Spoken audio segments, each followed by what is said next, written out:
is rare. Oh. So do you think that you have a natural gift then? Or did you develop it through meditation or? I do meditate on a regular basis. My gift, if I was to call it that, is with spirit guides more so than ghosts. There's other people that I work with have much more in tune with ghosts than I am. That's more of a personal interest. My gift, as I say, per se, would be probably more with spirit guides, which I'm able to communicate with. I work with a variety of different people in that capacity who ask me to channel for them. And they have different questions and different concerns, and so I do a meditation and get answers for them, which are surprisingly, for even me, quite accurate in a lot of cases. Oh. Okay, I also have a question for Chris. Oh, sure. Go ahead. Okay. Chris, do you see the rapture as a physical experience, or is it more like a transfer in dimensions? No, I believe it's a physical phenomenon. I believe when Christ comes back for the millennium, we actually go to heaven. Okay. So do you believe we're living in the last days? Without question. It's guys like Harold Camping, puts the whole doubt on the whole situation and makes, too many people think it's a joke. Right, but there's a lot of things that are lining up. There's way too many things. From Nibiru coming in to, the weather to, look at what, the states going on in the States. Like, if you believe in the one world government coming, the States has to go. Look at what's going on over there. Mm-hmm. And there was a news report out from China itself, from, I forget the name of the news company. It was a major one, that Friday they missed their debt payment. Right. Like, we are that close. Okay, thank you very much. All right, thank you very much for calling. No problem. Okay, bye-bye. Bye-bye. All right, very interesting. We have about another a little less than 10 minutes before we go to another the break. You want to tell us one more story, and then we're going to get into a little Bible prophecy. Sure, I can tell you another story. Yeah, tell us one more. An interesting one. You talk about, again, it kind of alludes to the fact that sometimes, you think these, as Chris was saying, that and he's not alone. Some people think that it's demons. Or negative entities that are doing this. And I'll give you an example of a friend of mine who experienced something a couple of years ago. And what it was he had something on the stove. Him and his wife had something, and I've spoken to her about it as well. And they had something on the stove. They had some, I believe it was stew or soup. And inadvertently, they fell asleep with that on the stove. Well, they had experienced hauntings in this particular. Now, I don't mean hauntings in a negative way. I mean that there was a spirit, there was a ghost in the home. When they woke up early in the morning, they went into the kitchen, and the pot was burned, but the stove was off, and the ladle, which was a wooden ladle, was removed and put over on the other side of the counter. Somebody physically removed that ladle. It was burned, but it was moved. So somebody, you talk about a negative entity, that wasn't something negative that was saving these people's lives. Yeah, protected them from that. Exactly. But even the negative entities don't believe they're negative. Remembering what Lucifer tried to do, raise them above God. Well, again, here's where you're getting into interpretations that are more complex and require a more complexity to believe in. I always revert to the simplest, and the simplest is usually the truth. And in this case, it was just that lady that happened to reside in that particular home at one time was protecting her home too, where she resided at one time.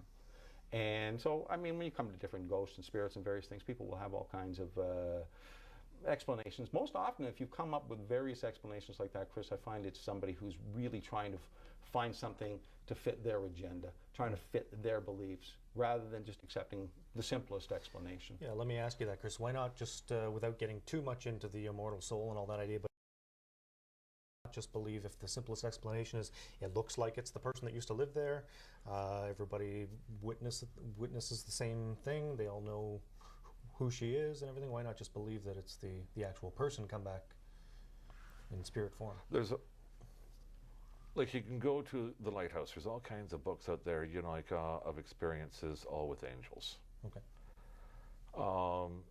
Like even my own mother, she was working nights when she was working in this group home, and one of the clients was acting up all night. She didn't get any sleep. The next day, driving home, She was so tired, she swears she felt my dead father's hand steering the wheel. Even a lot of Christians believe. My concern is there's more evidence that it's good and bad entities. The bad ones, they don't even believe they're bad. They present themselves as good. They speak good. If we have guardian angels, they know every aspect of our life. What would be the evidence? You said there's more evidence that it's angels rather than being deceased loved ones. What's the evidence? It's okay. You're at a psychic. You're told there's a box underneath a floorboard, like with money, and like you're like desperate for money. Logically, you think that's your dead husband telling you where he stashed the stash. Guardian angel would know that too. Okay. So it could go either way, and most stories can go either way. There's a lot of evidence where it is divine or angel, good side, bad, whatever. Angels, and they definitely can't be relatives. It's believe what you're going to believe. You just got to approach it with caution. You would probably agree with that too. Oh yeah, definitely. You should approach things with caution. Because you agree that there are bad entities as well. There are negative entities as well. There's no doubt in my mind. Okay. Do you know of any? But they don't, in my experience and experience of others, quite often they don't speak with a very nice voice, as you were alluding to. They don't speak with that candy-filled voice. Quite often they're quite gruff and they're quite ignorant and rude, and so they come across as demons. We have another call. Before we go to a break, we'll take that call. Hello, caller. You're on the air. Yes, I have a question I want to ask. Who's your question for, John or Chris? Either one. It doesn't matter. Okay. My father had passed away. It'll be a year this May. Okay. And I'm sorry for your loss. He was quite ill in the hospital. There was a flock of geese that flew over the hospital. And my dad had his last breath after the geese had flown by. And I remember that distinctively, and the first thing I looked at when I seen these geese, I thought of my dad, because he always liked ducks and geese. So about maybe a month after that, I was at my trailer, and I was missing my father in the worst way, and all I could do was cry on the dock and cry. And I just said, Dad, if there's any way you can come to me in some shape or form to let me know that you're okay and that you're with me, I would really appreciate it. Well, out of the blue, a bunch of ducks just flew over me. Don't ask me where they came from. They just, all of a sudden, they were above my head. There was 6 of them. And I thought, oh, okay. And it just took me from surprise. I said, okay, this is just too coincidental. So I stayed at the trailer for a week. And the next thing you know, back down, I'd go to the dock to think. And it was really cloudy. It was going to rain. And I was sitting there, and I thought, God, I wish I could speak to you. Dad, are you there? Come to me in some shape or form. Next thing you know, one duck out of nowhere flew from the weeds, came over, circled around me, and went back to the weeds. I don't know if that's just coincidental, or could that possibly be that that's some kind of a warrant, let me know my dad's around, or I was just wondering what you thought. Let me ask how you interpreted it. Did you think that that was possibly a sign that your father was sending you, or did you think that your father had been possibly reincarnated as one of the geese, or? Don't know, but something, I felt so much better, and I don't know, I just felt good inside. I was able to go back to work because I was off work for a short while because due to stress, and I don't know, just from that week there, and every time I would ask something come to me in some shape or form, or because I was so longing for him and I was so sad and I just couldn't go on, I got that strength. And ever since then, when I go to my trailer and I feel down, it's almost like it happens. It's just weird.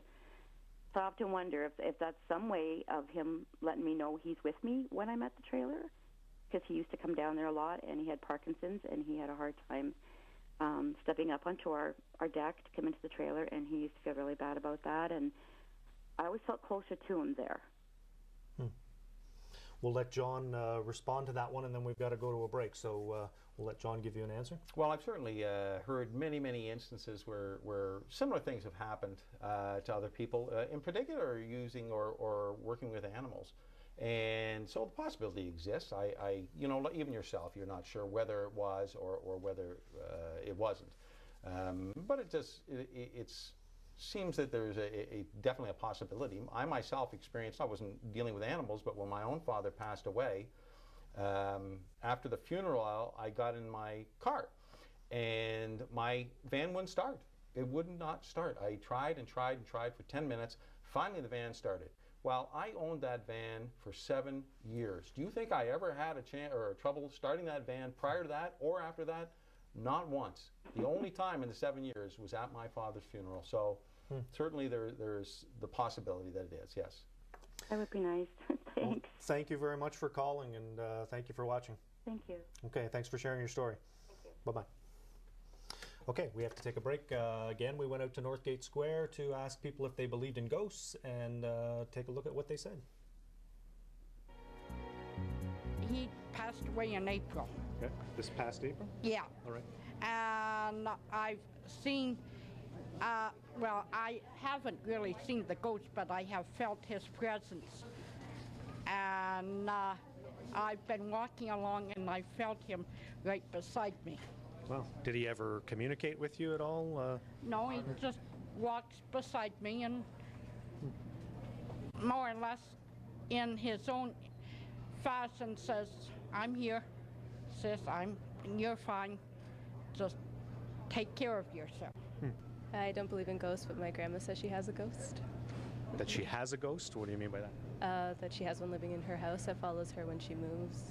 Oh, interesting. Can you tell us a little, do you know any more about that? I think she's a nice ghost. Well, that's good to know. Why don't you believe in ghosts? Because I'm scared of them. I'm one, you know, just, I need to experience it for myself, you know. If I see it on TV, I don't believe it. I'm the kind of person who needs to be there physically. It has to be happening to me for me to actually believe. So you're open to the idea that ghosts exist, but you've never seen one? No. Do you know anyone who has seen one? I have no. No. I felt one. Okay. You felt its presence? Yes. What did you feel exactly? It touched the back of me. Okay. Was it someone that you knew? I don't think so. I don't know. I don't know much about it. How do you know that it was a ghost and not just the wind or something? Why would you think that it was a ghost? I don't know. I was in my bedroom. Maybe it was just my mind getting to me. I believe in ghosts, and I happen to know that if you go to McCoy's on Peninsula, they have a ghost in there, and the previous owner had encounters with it. And it's quite unusual because they'll come in, and I used to work there. I bartended for a couple of years, okay.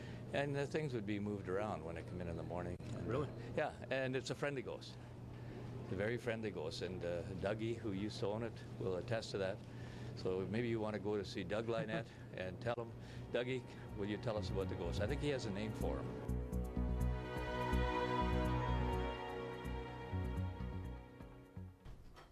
Welcome back to Beyond Belief. Tonight we're talking about ghosts, Bible prophecy, and the rapture. Give us a call at one of the phone numbers on your screen and ask a question or make a comment.